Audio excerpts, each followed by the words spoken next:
Hittin was a Palestinian village located 8 kilometers west of Tiberias, as the site of the Battle of Hattin in 1187, in which Saladin conquered most of Palestine from the Crusaders. It has become an Arab nationalist symbol. The shrine of Nabi Shu'ayb, venerated by the Druze as the tomb of Jethro, is on the village land. The village was ruled by the Ottoman Empire from the 16th century until the end of World War I, when Palestine became part of the British Mandate for Palestine. In the 1948 Arab-Israeli War, the village was depopulated. History. Antiquity. Hittin was located on the northern slopes of the double hill known as the Horns of Hattin.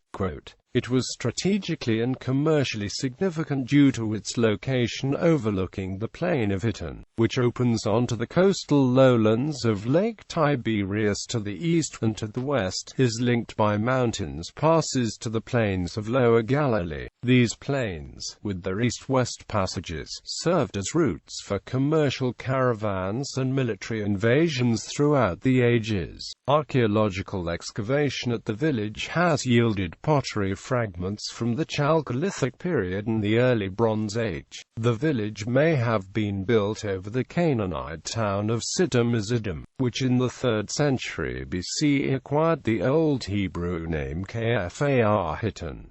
It was known as Kfar Hittite in the Roman period. In the 4th century, it was a Jewish rabbinical town. Islamic era. Hittin was located near the site of the Battle of Hattin, where Saladin defeated the Crusaders in 1187. It is described as having been near the base camp of Saladin's Ayyubid army, by Lieutenant Colonel Claude Condé in Latin Kingdom of Jerusalem. Condé writes, "The place was surrounded by olives and fruit trees, and a good spring, copious and fresh, flowed on the northwest into the gorge of Wadi Hammam. Many prominent figures from the Islamic period in Palestine were born or buried in Hittin according to early Arab geographers such as Yaqut al-Hamawi and al-Ansari al-Damashqi.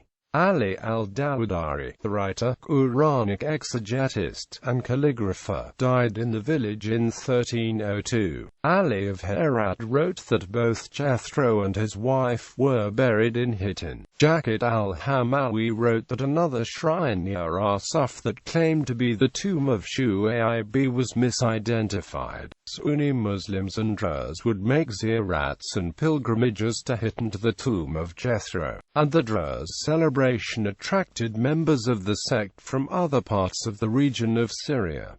Ottoman era. In 1596 Hittin was a part of the Ottoman Empire of Tiberias under the Liwa of Safed. The villages paid taxes on wheat, barley, olives, goats and beehives. In 1646 the village was visited by Evliya Çelebi, who described it as follows: "It is a village in the territory of Safad, consisting of 200 Muslim houses.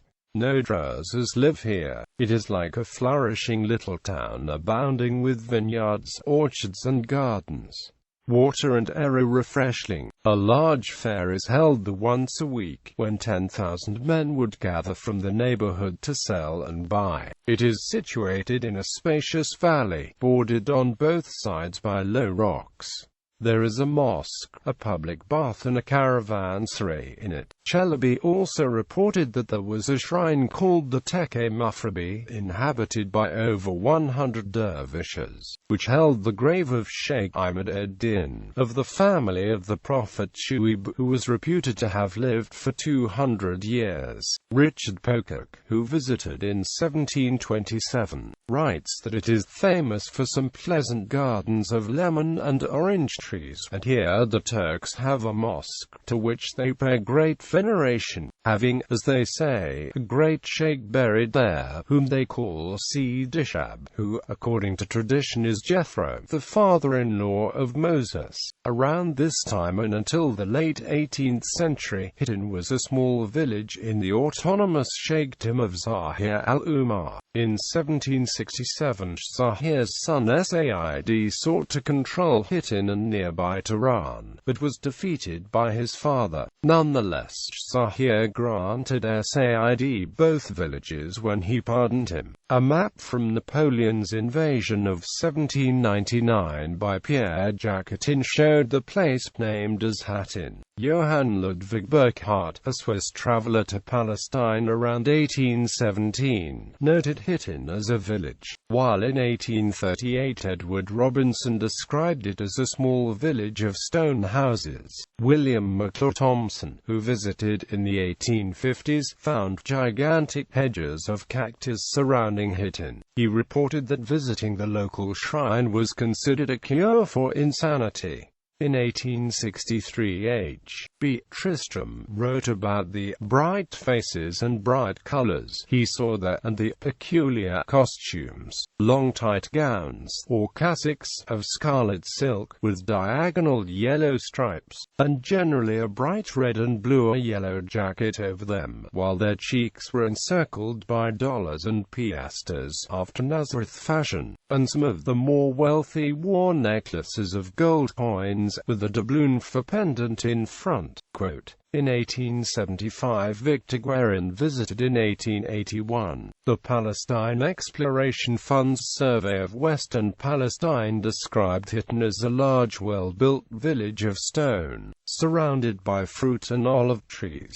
It had an estimated 400 to 700 villagers, all Muslim, who cultivated the surrounding plain. An elementary school was established in the village around 1897. In the early 20th century, some of the village land in the eastern part of the Arbel Valley was sold to Jewish land purchase societies. In 1910, the Jewish village of Mitzpah was established there, followed by Kfar Hittim in 1924.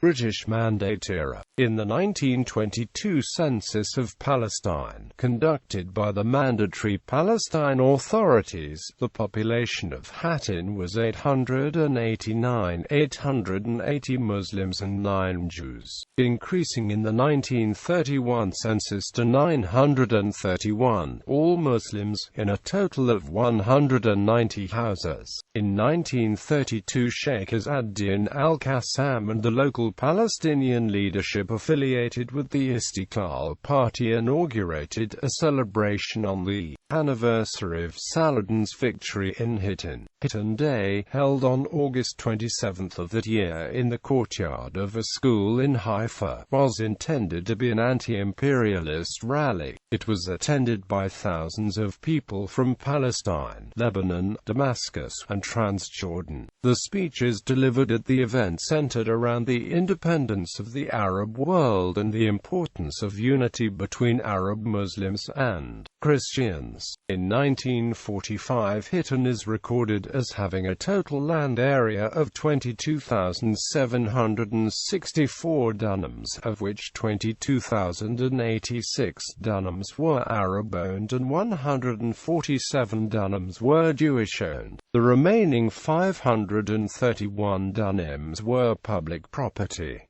Cultivable land amounted to 12,426 dunams, while uncultivated land amounted to 10,268 dunams. Of the cultivated land, 1,967 dunams consisted of plantations and irrigable land, and 10,462 dunams were devoted to cereals. The built-up area of the village was 70 dunams and it was populated entirely by Arabs.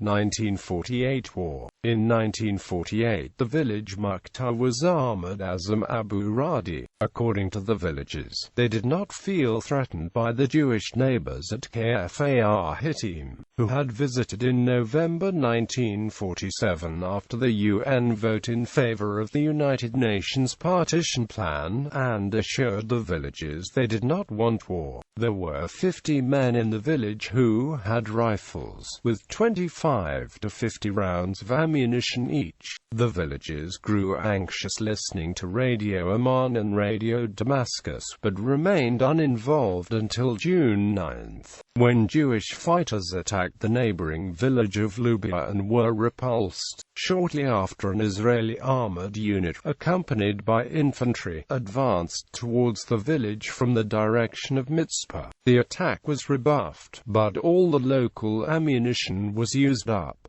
On the night of July 1617, almost all the inhabitants of the village evacuated. Many left for Salama, between Deir Hanna and Maga, leaving behind a few elderly people and 30 to 35 militiamen. On July 17, Hittin was occupied by the Golani Brigade as part of Operation Dekel. When the villagers tried to return, they were chased off. On one occasion, some men and pack animals were killed. The villagers remained at Salama for almost a month, but as the food supply dwindled and the hope of returning faded, they left together for Lebanon.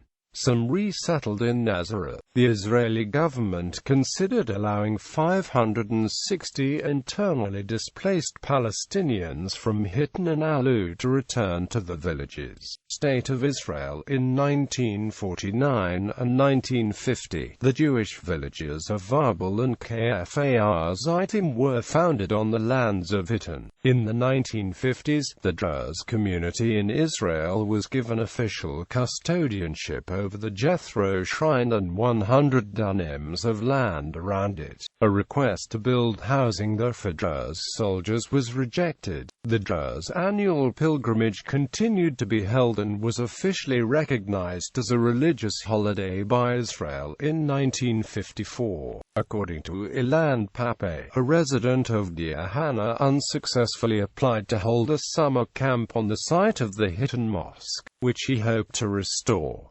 The land is currently used as grazing pasture by the nearby kibbutzim. According to tradition, the mosque was built by Saladin in 1187 to commemorate his victory over the Crusaders. In 2007, an Israeli-Palestinian advocacy organization, Jethro, protested development plans that encroach on the site and threaten to swallow up the abandoned remains of the Hittin village. The organization has urged that the site be rebuilt as a place of reconciliation. On land.The that year, Jethro held a tour to the village with former residents. Demographics. In 1596, Hittin had a population of 605. In the 1922 census of Palestine, Hittin had a population of 889, which rose to 931 in the 1931 census. There were 190 houses that year. In 1945, the population was estimated at 1,190 Arabs. The village had a number of large and influential families: Rabah, Azam, Shata, Sada, Sharaban, and Ahabra. Bibliography.